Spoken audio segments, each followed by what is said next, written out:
Monsieur le Président, avant de commencer, j'avais une question qui s'adressait à l'accusation que je peux poser maintenant ou que je peux poser en fin de séance, comme vous le souhaitez.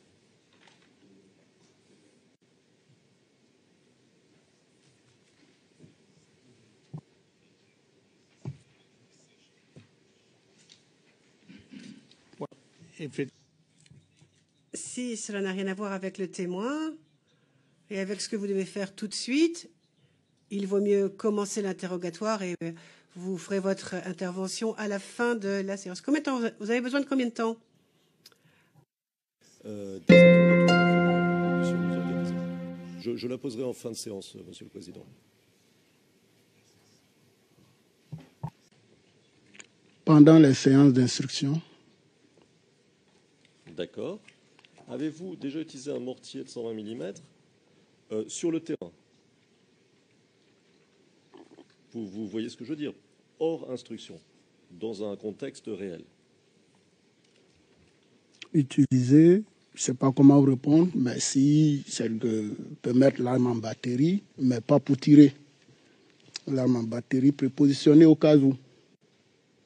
Mais tirer, non, si ce n'est pas dans le cadre de l'instruction. D'accord. Vous-même, vous étiez plutôt un spécialiste d'une arme particulière ou bien est-ce que vous pouviez servir sur n'importe quel type d'arme, indifféremment?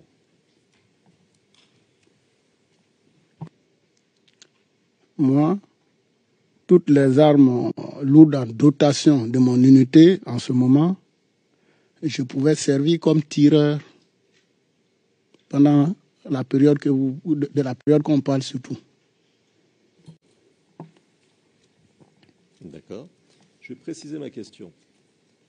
Vous en aviez les capacités, vous nous l'avez expliqué ce matin parce que vous aviez suivi une formation, si j'ai bien compris, c'est ça? Oui. D'accord. Ma question maintenant, c'est, la formation c'est une chose, la pratique c'en est une autre. Est-ce que vous étiez plutôt affecté à un type de pièce ou bien pendant votre service, est-ce que vous pouviez être affecté à n'importe quelle pièce? Pendant mon service, je pouvais être affecté à n'importe quelle pièce lourde en dotation de mon unité. Mais évidemment, les chefs en ce moment avaient des préférences. Ça, je pense que c'est normal. Hein? Voilà. Sinon, je pouvais servir toutes les armes lourdes. D'accord.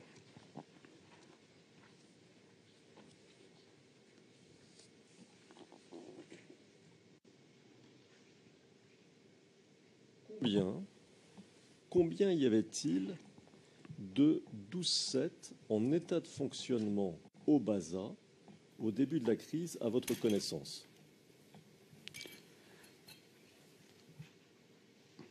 Maître, il y en avait assez, hein? Je ne peux plus avoir le chiffre exact. Je sais. Vous pouvez donner une approximation, 2, 3, 4, 5, 7, 8, enfin vous voyez ce genre de choses. Je sais que même si ça atteignait 10, c'est même pas sûr, mais ça ne dépassait pas 10. Vous parlez de 12-7 là. Voilà. Je ne crois pas que ça dépassait 10 pour estimer le chiffre. Mais c'était plus que 5, je crois. D'accord. D'accord. Et parmi ces 12-7, est-ce que certaines se sont révélées hors de fonctionnement, hors d'usage, au cours de la crise?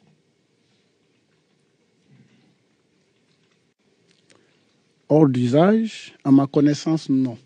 Sauf qu'un jour, moi-même, j'ai assisté à un fait qui m'a fait réfléchir après.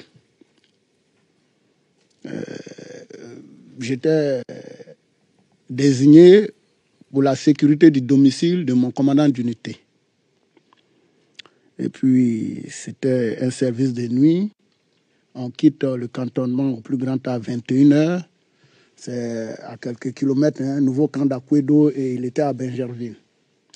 Je ne sais pas combien je peux estimer la distance, mais c'est à quelques kilomètres pour ceux qui connaissent Abidjan.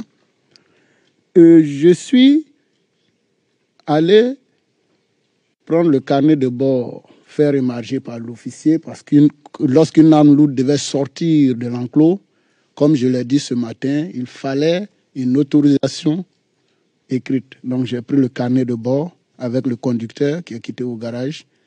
Avec le carnet de bord, je suis allé prendre l'autorisation, aller avec le conducteur, et il a récupéré le véhicule, il est venu. Alors, un détail m'a échappé, je m'en veux, mais j'ai pris l'arme. Et puis, des derniers éléments, j'ai dit qu'on avait reçus, et certains commandants d'unité les avaient refusés. Je les ai pris, on est allé au domicile du commandant d'unité, parce que l'arme était quittée la matinée sur le terrain. Et c'est que moi je sais, quand tu reviens de n'importe quel service, même si c'est 30 minutes, tu as fait dehors, tu viens, tu procèdes à l'entretien. Donc, faisant confiance à mon collègue qui est passé avant moi, j'ai pris l'arme, je suis allé. Heureusement pour moi, je l'avais même armé. Je suis allé, tout s'est bien passé, on est revenu. Je l'ai désarmé et le responsable du magasin d'armes m'a laissé entendre que l'arme devait quitter ce véhicule pour être montée sur un autre véhicule, mais c'était des véhicules de type 4x4, hors body. Voilà. Et que l'arme devait quitter ce véhicule pour être montée sur un autre véhicule qui n'est pas encore prêt. Et le véhicule sur lequel l'arme est, il y a une mission à accomplir. Donc, je devrais démonter l'arme pour la réintégrer au magasin. Et puis, en même temps, procéder, comme c'est là, c'est au magasin d'armes, il y a tout le matériel quand même, vraiment pour l'entretien. Je l'ai démonté. Je l'ai bien entretenu. Je n'ai pas encore fini, maître. Je vois où vous voulez en venir. Et puis, en insérant, je vais dire quoi, la baguette de nettoyage du canon, des éléments sont sortis qui m'ont vraiment surpris. Il y avait des éléments de cigarettes. En tout cas, le canon était obsturé. Ça m'a tellement paru bizarre. Et comme on entend des crises, tout se dit, tout se fait, on ne sait jamais. J'ai interpellé le responsable du magasin pour lui dire, oui, il était sergent-chef, je crois, ou mais sergent, je ne sais plus. Je lui ai dit, mais tiens, voilà ce qui sort du canon. Au départ, il ne m'a pas cru. Il a pensé que c'est moi-même qui suis allé avec l'arme qui ai fait le sabotage. Et je lui ai dit, si c'était bien moi, à quoi me coûtait, vous ne suivez pas, vous n'étiez pas là. On vous a appelé pour aller compter d'autres munitions. C'est moi qui vous ai dit que voilà ce que j'ai fait sortir du canon. Sinon, si c'était moi, qu'est-ce que ça me coûte de fermer la bouche et puis aller, je pars chez moi. Donc, il allait rendre compte au commandant en second, qui allait rendre compte au commandant d'unité. Et puis, le commandant d'unité est sorti pour venir faire le constat lui-même. Et avec les questionnaires, les questions de par-ci, par-là que tout le monde m'envoyait, je pourrais dire que le commandant d'unité ce jour, j'ai eu la vie sauve grâce à lui. Parce voilà ce qu'il a dit. Il a dit, mais pensez-vous que si c'était lui qui avait assuré la bouche, le canon dans son bout, avec ces éléments qui sont là, il allait avoir le culot de vous montrer ces éléments? Je ne pense pas. Voilà ce qu'il a dit. Attendons-le sur un autre fait pour pouvoir le juger. Sinon, pour cette fois-ci, ce n'est pas encore suffisant. C'est là que j'ai compris qu'il y avait un problème. Merci.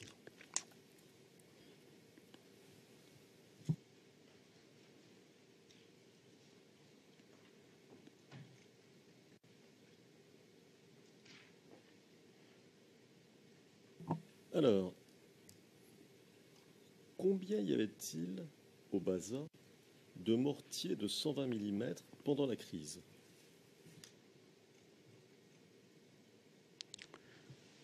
Au bazar, ça, c'est le nombre d'armes. Vraiment, je ne saurais quantifier en chiffres parce que c'est des détails vraiment un peu, je dirais, un peu secrets. C'est au niveau du commandement de l'unité. Monsieur, si vous permettez. Mm-hmm. Je n'attends pas nécessairement un chiffre précis, mais à votre connaissance, Oui, compte tenu de ce que vous avez pu voir, oui. combien, à peu près, une approximation, comme tout à l'heure, 2, 3, 4, 5, 7, 8, etc. Combien pouvait-il y avoir de mortiers de 120 mm en état de fonctionnement?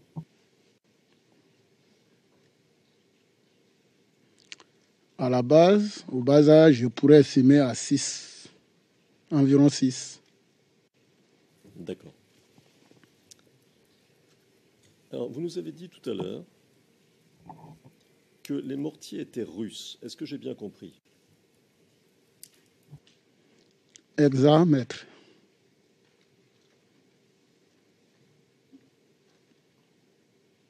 Oui. D'accord. Est-ce que vous vous souvenez de la marque de ces mortiers?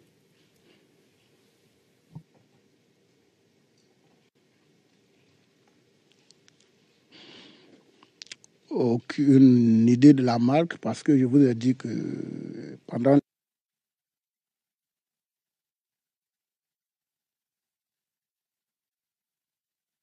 des 120, et il y avait des éléments qui servaient sur les 120, qui n'est pas dedans.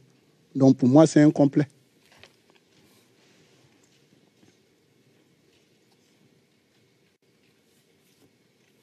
That's the answer to your question. Alors, vous avez la réponse à votre question, Maître Altit. Qui servait les 120 au bazar?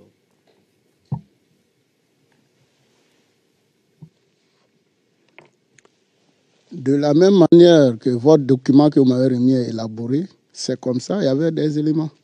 Au même moment, ils servent, à part la première page qui est vraiment du commandement et des services, qui suit, à partir de grandes batteries de canons de 20. Les mêmes qui servaient sur les canons de 20, les mêmes pouvaient servir sur le 120, les mêmes pouvaient servir sur le bitube ZU, les mêmes pouvaient servir aussi sur le BM21. On a tous eu les mêmes formations. À quel niveau que vous êtes?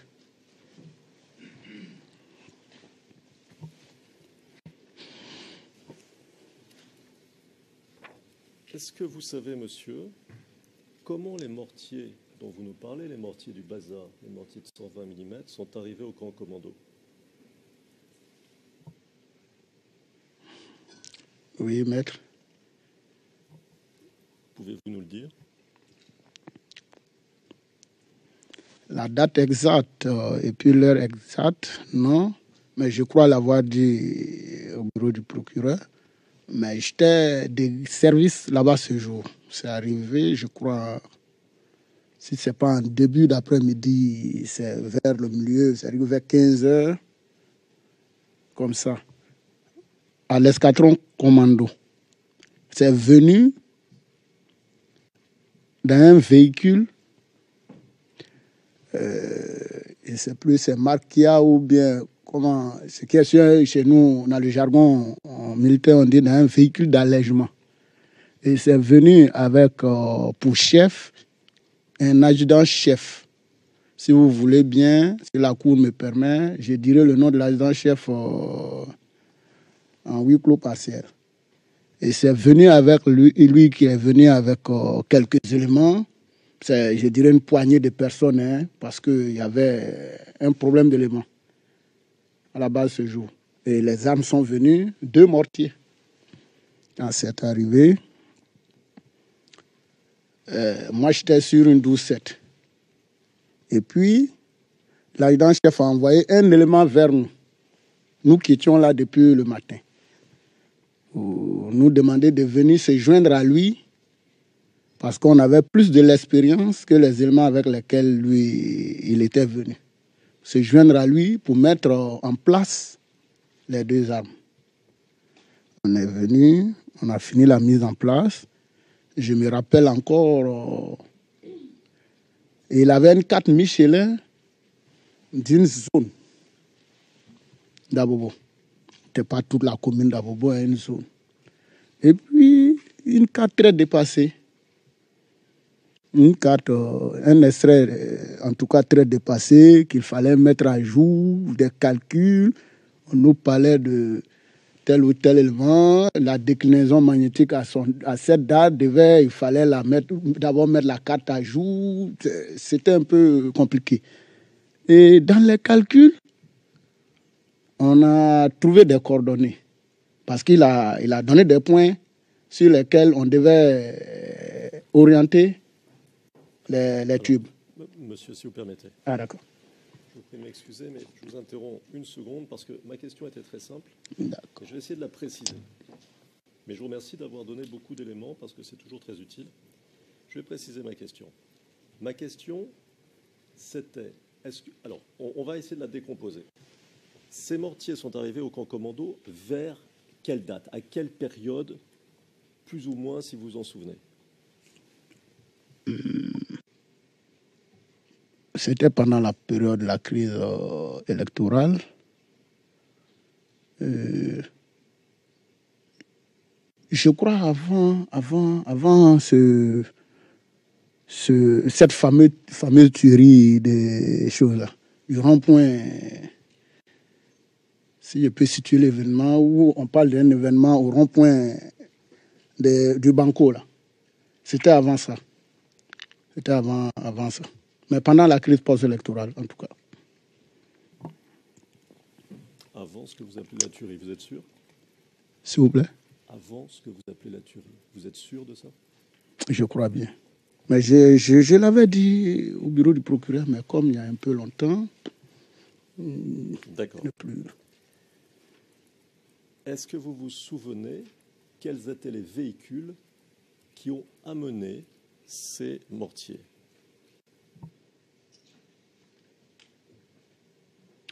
Oui, même tout à l'heure, je l'ai dit. Ah oui, vous étiez en train de causer avec votre collègue. Les mortiers sont venus dans un seul véhicule. C'est la marque, je ne sais pas si c'est Kia ou bien, mais en tout cas, un véhicule où on s'assoit dos à dos. Voilà. D'accord. Et si j'ai bien compris, celui qui était chargé du transport de ces mortiers était un adjudant dont vous voulez nous donner le nom en session à huis clos, c'est ça? Un adjudant-chef, oui. Bon, eh bien, Monsieur le Président, peut-on passer en session à huis clos, s'il vous plaît? Le juge président, pouvons-nous, s'il vous plaît, passer à huis clos partiel?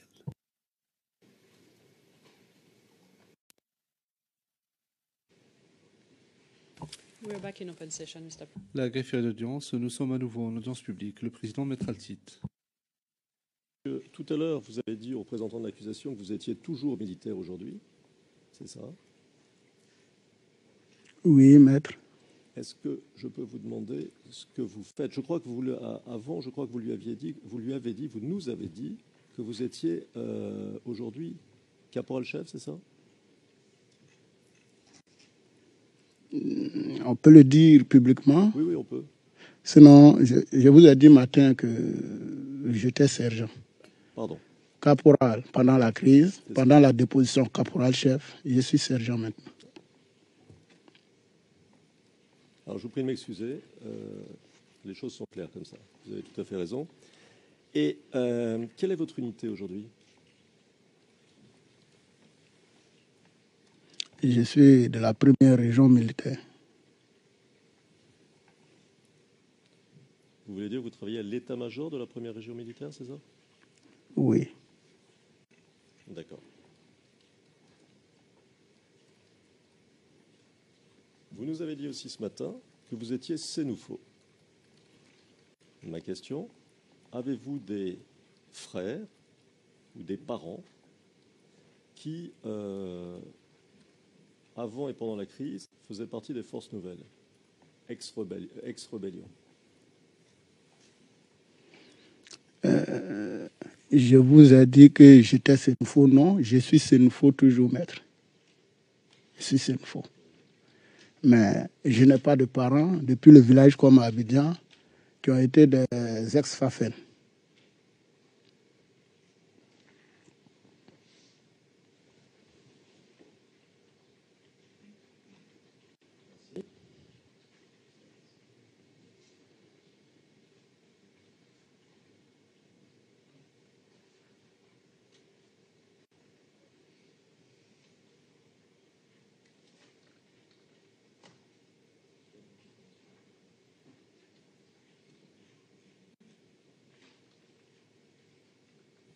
Je vous demande une seconde, monsieur. Je vous reprends tout de suite.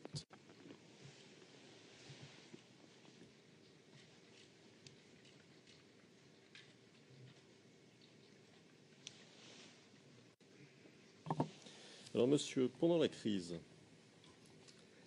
avez-vous reçu des armes pendant la crise?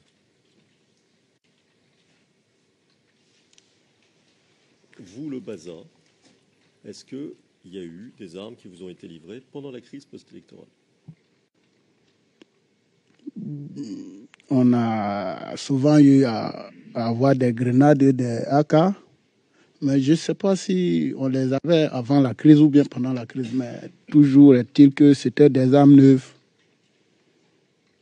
Voilà. Alors, je vais vous lire un tout petit extrait de votre déclaration. Oui. C'est la même déclaration que le représentant de l'accusation a utilisée ce matin. Déclaration que vous avez faite aux enquêteurs du bureau du procureur. Alors, la référence 6 VOTP 0039 0143 R03, page 150, paragraphe 32.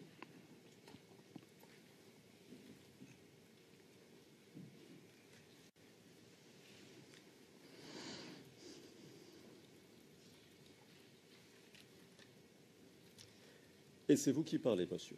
Et vous dites aux enquêteurs, je vous cite, « À ma connaissance, on n'a pas reçu d'autres armes pendant la crise. On a combattu avec les armes qu'on avait déjà. » Fin de citation. Vous confirmez? Oui. D'accord.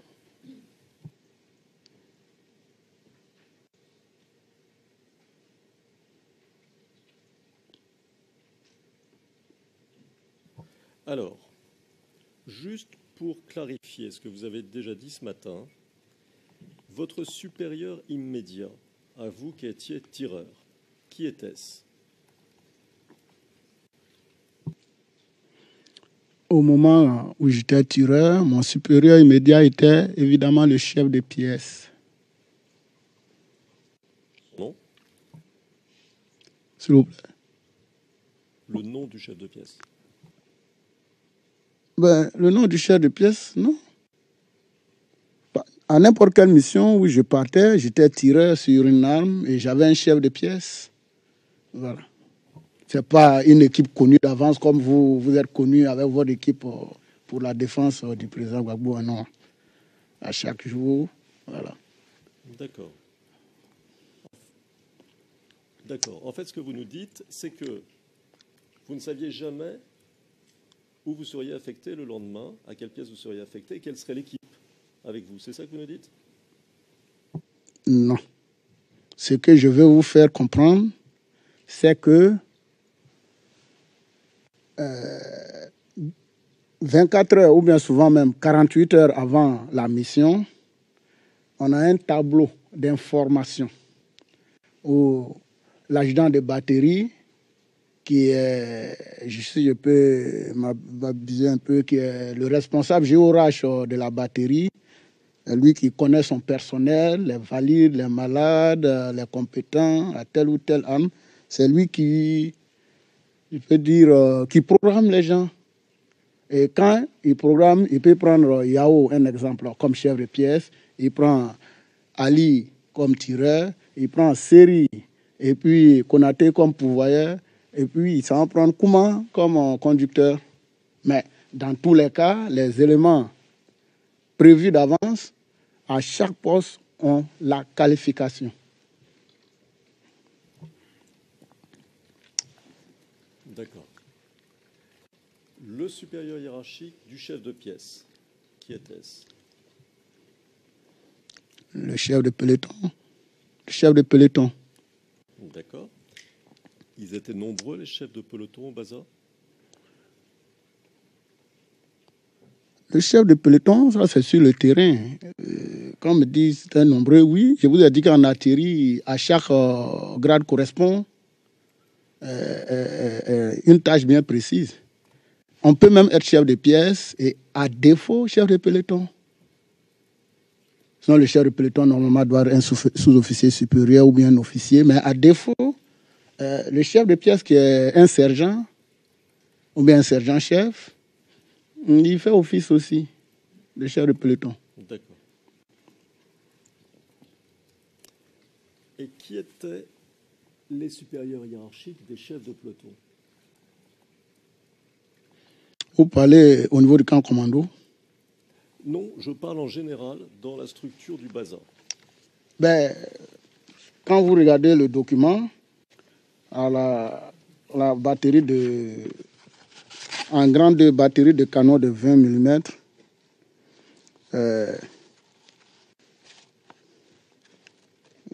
je viens.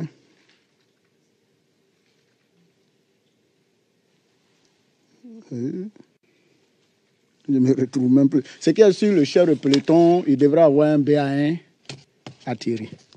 Voilà.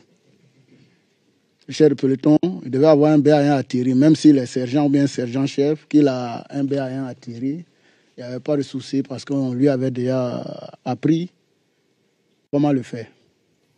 D'accord. Et dans cette structure hiérarchique, qui est au-dessus des chefs de peloton? Qui est au-dessus du chef de peloton, je dirais comme ça, le commandant des batteries.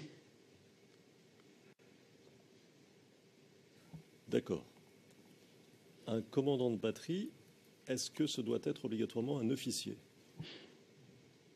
Le commandant de batterie, il doit être forcément un officier. Mais comme je vous l'ai dit, on est militaire.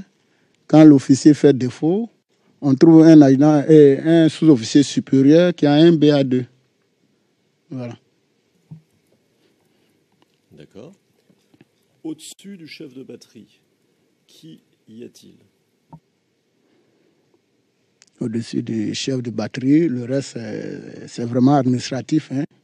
Ça dépend. Il peut avoir un officier adjoint.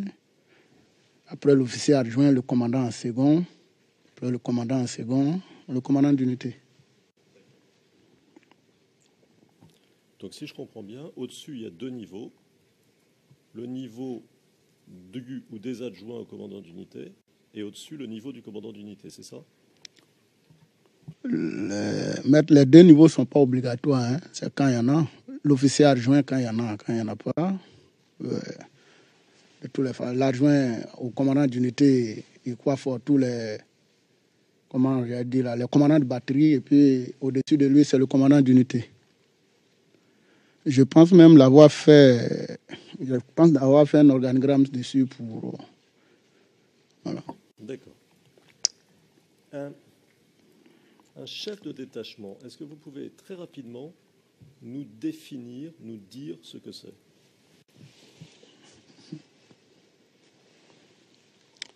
Bon, ce que je sais d'un chef de détachement, c'est que le détachement lui-même, c'est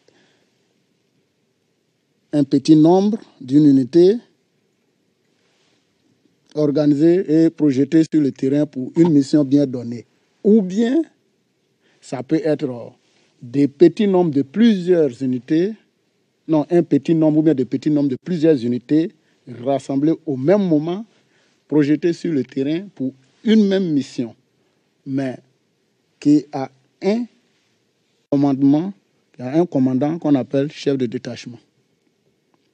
Ça peut être de l'unité, une seule unité, ou bien de plusieurs unités, ça dépend de la mission. D'accord. Est-ce qu'il est arrivé que des chefs de pièce soient ou fassent office de chefs de détachement? Oui, pendant la crise post-électorale, plusieurs fois. D'accord. Alors, vous nous avez dit avoir effectué des missions au camp commando pendant la crise. Est-ce que vous connaissez bien Abobo? Connaître bien Abobo, ce serait trop dit pour moi, mais je ne peux pas me perdre à Bobo lorsque j'ai bien bu. D'accord. Est-ce que vous connaissiez des gens à Bobo? Y aviez-vous des amis, des parents, etc.? Des gens, oui. Des amis, oui. Des parents, oui. Est-ce que vous connaissiez des notables du RDR à Abobo? Non. Non. Alors, vous nous avez dit ce matin, et je parle sous votre contrôle, que les missions à Abobo étaient difficiles parce que les militaires se faisaient tirer dessus, c'est ça? Oui, maître. D'accord. Vous-même, ma question maintenant vous concerne. Vous-même, quand vous vous êtes rendu, donc à plusieurs reprises à Abobo, au camp commando, ou quand vous en êtes revenu, avez-vous, ou votre convoi, a-t-il subi une attaque, ou avez-vous subi des attaques quand vous faisiez ces allers-retours, vous-même personnellement? Dans les allers-retours, ce n'était pas dans la commune d'Abobo. Mais étant à Bobo, au camp commando, oui, par moment, on essuyait des coups de feu dans le camp commando qu'on repoussait. D'accord. Mais je vais vous reposer ma question. Ma question est simple. Lorsque vous-même vous êtes rendu au camp commando, sur le trajet, on parle du trajet, et que vous-même vous êtes reparti du camp commando pour revenir au camp d'Aquedo, avez-vous été jamais attaqué?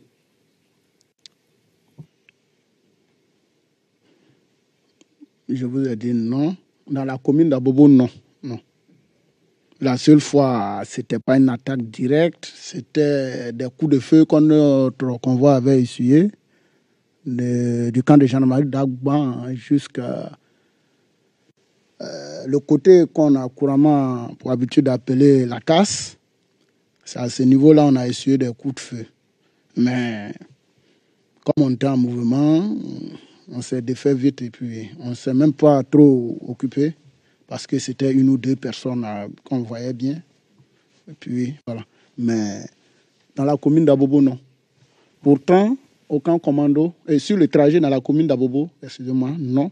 Mais au camp commando, j'ai dit oui, une fois. D'accord. Alors, le témoin précédent, dont le nom est Idrissa Kangouté, nous a dit qu'il appelait le Golfe pour prévenir lorsqu'il faisait des missions à Abobo, pour éviter des incidents, pour éviter que le convoi dans lequel il se trouvait soit attaqué quand il allait au camp commando.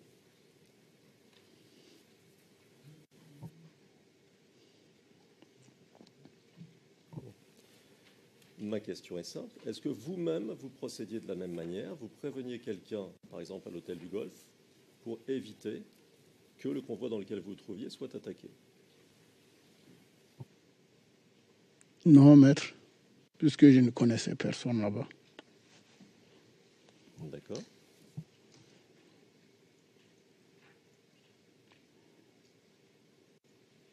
Alors, par quelle voie passiez-vous du nouveau camp d'Aquedo au camp commando? Quel était le trajet? En quelques mots, si vous pouvez. Hein. Il y avait deux trajets. Deux trajets. Au départ, c'est la grande voie que nous tous nous connaissons, nouveau camp d'Akwedo, on tombe à Djamé, la casse, autoroute d'Abobo, Carrefour, brigade de gendarmerie, on rentre au camp commando. Après la tuerie des femmes et puis les pelots jetés sur le marché, la population elle-même venait à main nue maintenant pour nous barrer. Donc, on jalonnait entre passant par, comment vous appelez, par le zoo ou passant par l'autoroute. Voilà. D'accord. Est-ce que l'on peut dire, si je comprends bien ce que vous dites, que vous avez changé de trajet au moment où le premier trajet, le plus simple, le plus direct, a été bloqué? Est-ce que c'est ça? Oui, où on commençait à avoir des difficultés, on a commencé à jalonner entre les deux. D'accord. Parce que l'objectif, c'était d'éviter les contacts avec la population. D'accord.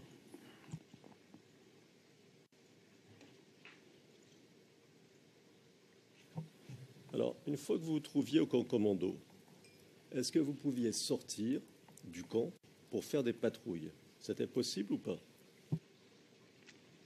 Oui, c'était même l'objectif de la mission au départ, aller procéder à des patrouilles pour rassurer la population et en même temps que son armée est toujours là, debout, prête à la protéger et à la défendre. Et au même moment, assurer la sécurité. C'était l'objectif. Votre prédécesseur, à votre place, nous a dit la chose suivante, et je vais citer. C'était l'audience du 19 juin 2017, transcrit français, page 74, lignes 13 et 14.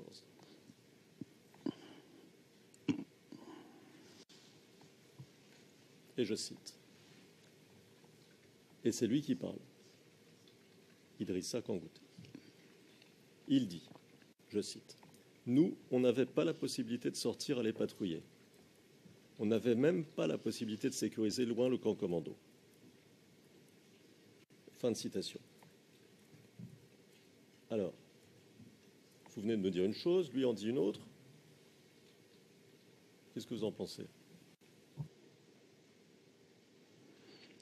Maître, pour répondre à la question précédente, vous m'avez demandé d'être, en quelques mots, d'être un peu bref.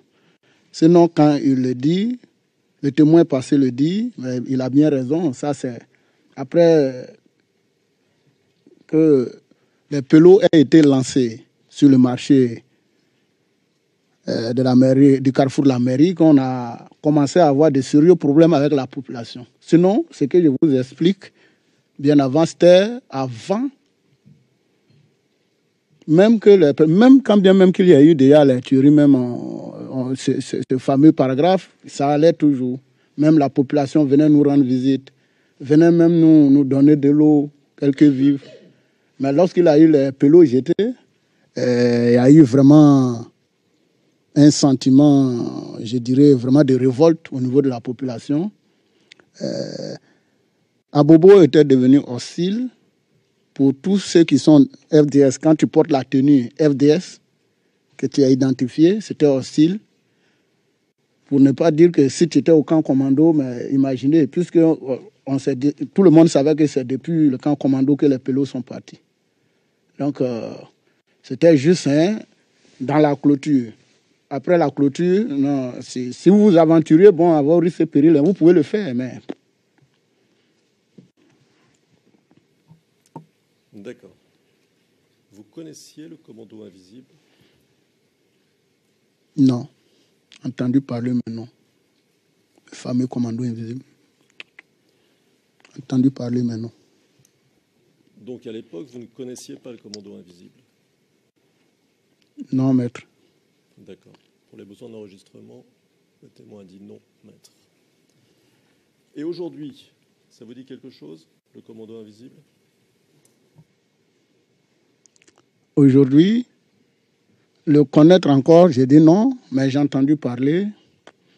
La configuration, je ne sais pas, mais j'imagine que ça doit exister puisque presque tout le monde en parle. Sinon, la configuration, non.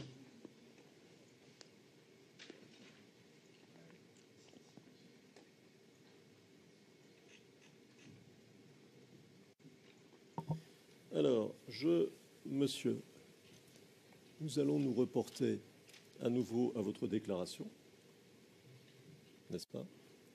Oui, maître. Les numéros 0039, 0143, R03, pardon, page 171.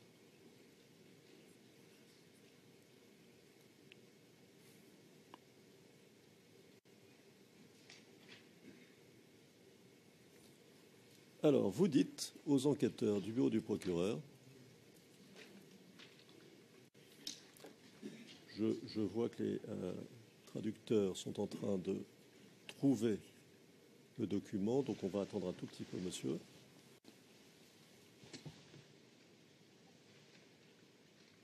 J'ai dit le paragraphe 94?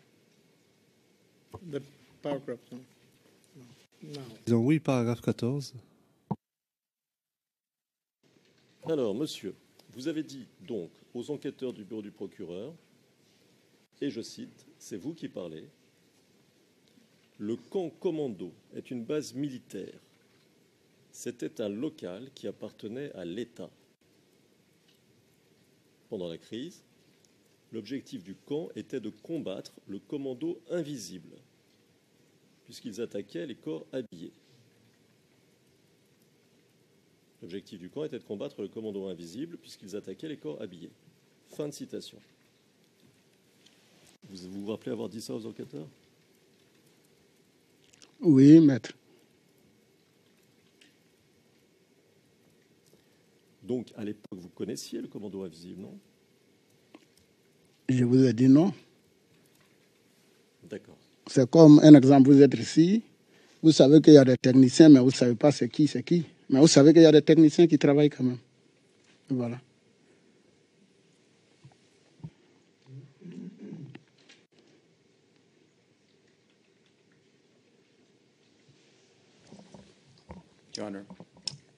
Monsieur Garcia, Monsieur le Président, avec votre permission, le Président, Monsieur Garcia, je pense que la question pourrait être posée de manière plus claire. Je fais référence à la page 86, la question relative au commandant invisible.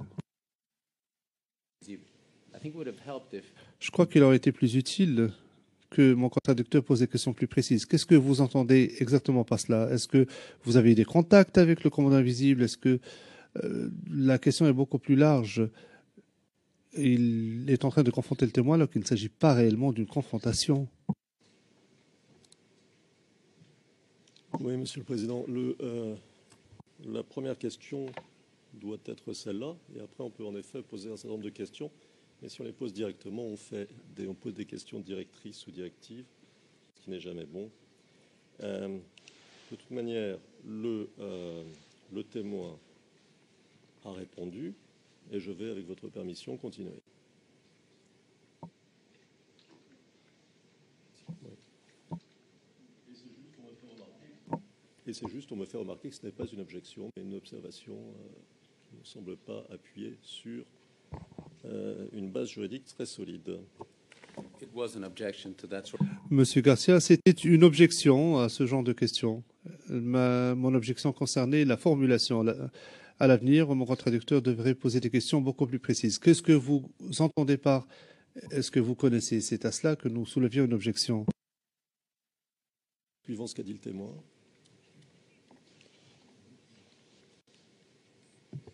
Yes, we can continue. Oui, allez-y.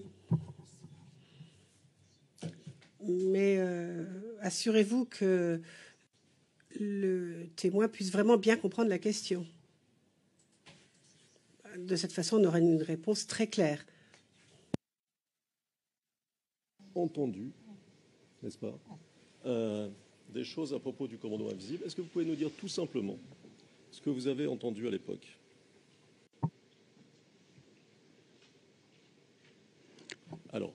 peut-être vous aider en précisant la question. Avez-vous entendu parler de leur nombre, de leurs objectifs, de leur commandement, de leur armement, de l'endroit où ils se trouvaient à Abidjan, etc., etc. Qu'est-ce que vous saviez? Pardon. Qu'avez-vous entendu à l'époque? À l'époque, c'est ce que je vous ai dit. Tout de suite, vous-même, vous avez lu mes propos. On partait au camp commando pour la sécurité parce que tous ceux qui étaient reconnus comme FDS, par moment, étaient attaqués. Et quand on demandait, on disait comme ça que c'était l'œuvre du commando invisible. Et arrivé à un moment, le commandement a décidé de le combattre parce que, comme ça, je me rappelle bien que c'était dit que, comme notre commandement avait décidé que les alentours du palais de la présidence jusqu'à la place de la République étaient déclarés zone rouge, que les manifestations étaient interdites.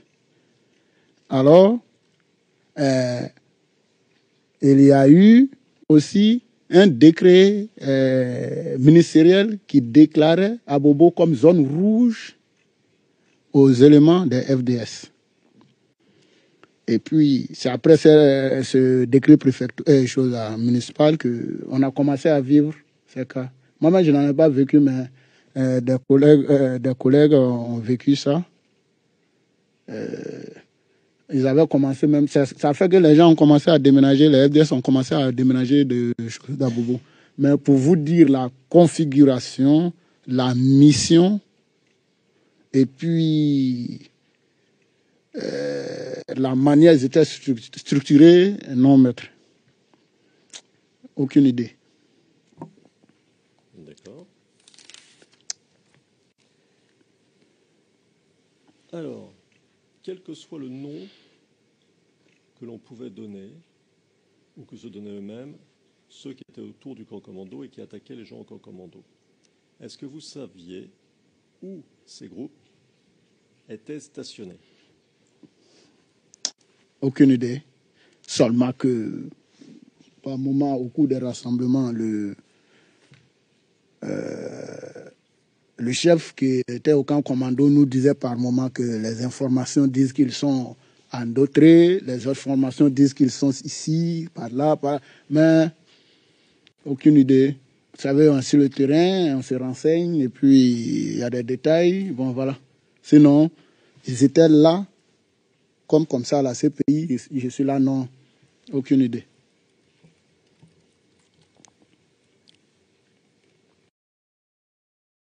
À l'époque, vous n'aviez pas d'informations sur la localisation de certains de ces groupes? Pas d'informations exactes.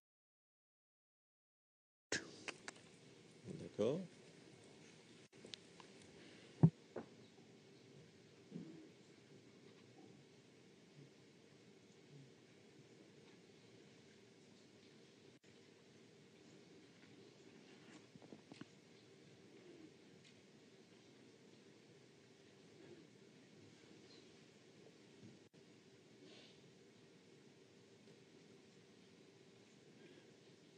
Bon, monsieur, je vais vous lire une partie, un extrait de votre déclaration, toujours la même, celle que vous avez donnée aux enquêteurs du bureau du procureur. Le numéro CIVOTP 0039 0143,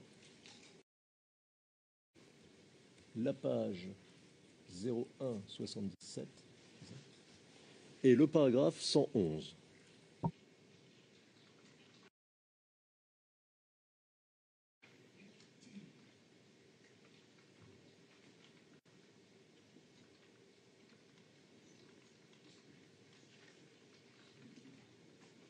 Alors, monsieur, vous parlez aux enquêteurs du bombardement. Est-ce que vous avez le document sous les yeux? Pas encore. Voilà. Alors, voyez le paragraphe 111. Oui, maître. Alors, vous parlez du bombardement et à un moment,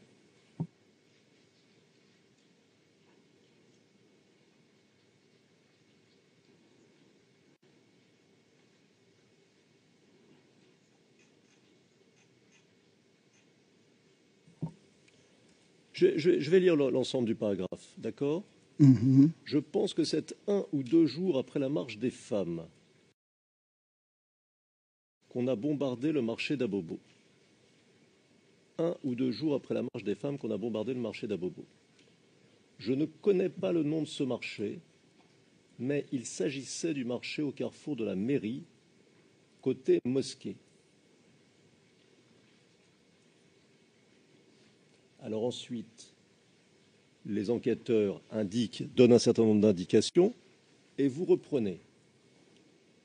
Ce jour-là, j'étais au nouveau camp d'Aquedo. Vers les 17 heures, j'ai entendu des détonations de mortiers de 120 mm. J'ai pu reconnaître que c'était des mortiers de 120 mm, car ça donne un bruit bien assourdissant, et en plus, on sentait comme si le sol a bougé.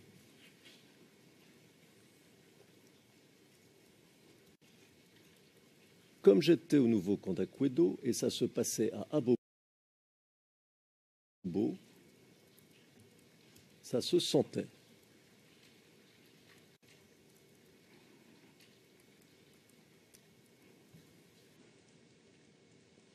La distance entre le camp et Abobo est d'environ 5 km à vol d'oiseau. J'étais surpris. À ce moment, l'analyse que j'ai faite, je me suis dit que peut-être on avait tiré dans la forêt de Banco pour dissuader le commando invisible.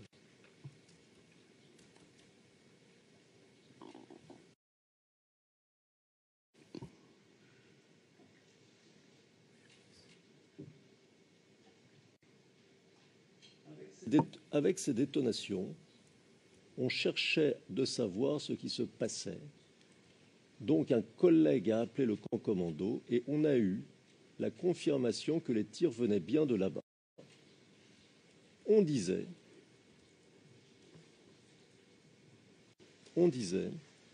que le commando invisible était rassemblé au niveau du marché et que c'est pourquoi on a lancé les obus de 120 mm là-bas.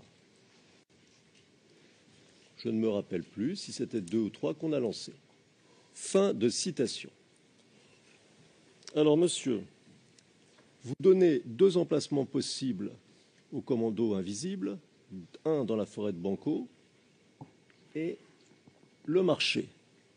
Est-ce que c'était donc des informations qui circulaient à l'époque? Non, là-dessus, vous ne m'avez pas compris.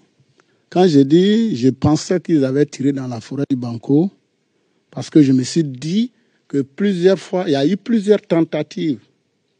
Ils ont donné plusieurs fois l'ordre de tirer en pleine ville avec les mortiers, dont les chefs ont refusé. Le témoin passé même fut... Si vous permettez. Ce n'est pas ma question. Donc, je vais vous reposer ma question pour qu'elle soit claire. Vous citez 2 endroits en les liant au commando invisible. Ma question, si vous les citez, c'est peut-être que vous aviez entendu des choses. Donc, y avait-il des informations à l'époque localisant le commando invisible à ces 2 endroits? Non. D'accord.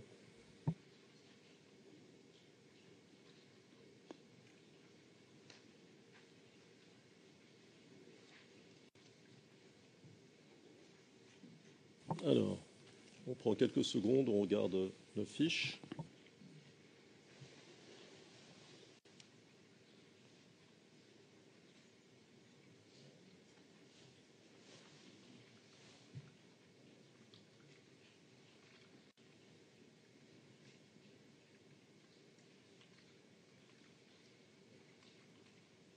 Alors, toujours à propos de ce bombardement, vous avez dit que vous avez senti le sol vibrer, n'est-ce pas? Oui, Donc, si je comprends bien, s'il y a un tir de mortier de 120 mm, tout ce qui est dans un rayon de 5 km vibre. C'est ça que vous dites? plus que 5 km. Matin, je vous ai dit qu'en portée maximale, combien ça fait? Donc, dès que l'obus tombe là-bas, sur toute cette distance, je pourrais dire un rayon de 6 km et un diamètre de 12 km. Parce que l'obus va jusqu'à 12 km. Donc, c'est normal qu'on entende le bruit, que ça vibre. D'accord. Alors, vous nous avez... je me tourne vers les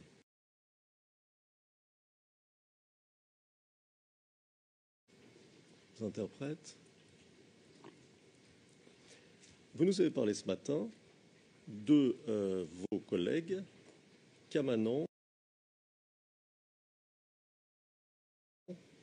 et Pegareni, Oui, en leur attribuant un rôle dans le bombardement. C'est bien ça? oui, puisque c'était eux les chefs d'éléments. D'accord. Êtes-vous au courant que Kamanan a été acquitté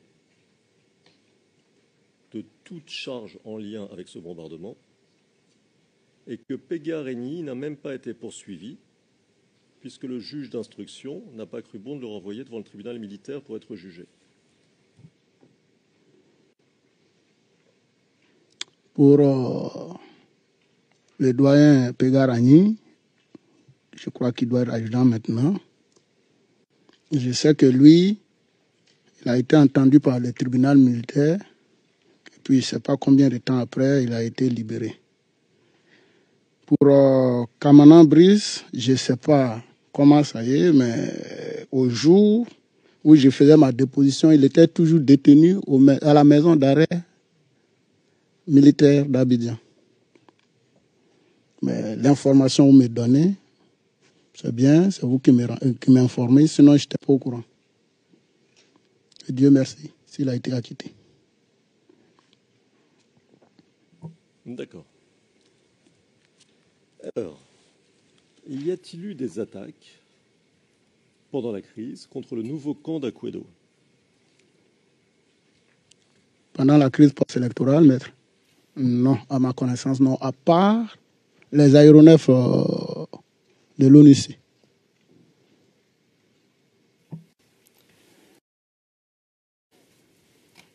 Ces aéronefs dont vous parlez, c'était quoi, des hélicoptères? Oui, oui. Il y avait des hélicoptères. Oui. Et qu'est-ce qu'ils ont fait? Ah, maître, vous allez faire réveiller des vieux démons, hein?